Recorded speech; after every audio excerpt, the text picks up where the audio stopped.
ভাই, আমি যার কাছ থেকে এই ঘটনাটা শুনছি তিনি একজন কবিরাজ। তার নাম মানিক, বয়স 29 বছর। সে সাধারণত বড়শি দিয়ে মাছ ধরে এবং সেই মাছ বাজারে বিক্রি করে জীবিকা নির্বাহ করে।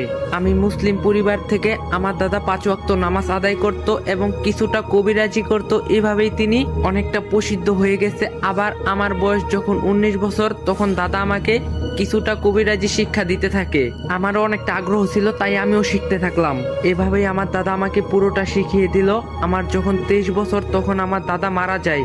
কিন্তু তিনি মারা যাওয়ার আগে আমাকে একটা কথা বলে যান যে তিনি আমাকে যে শিক্ষা দিয়েছে, এই শিক্ষা যেন আমি কোনো খারাপ কাজে ব্যবহার না করি আর সর্বদা যেন মানুষের সাহায্য করি।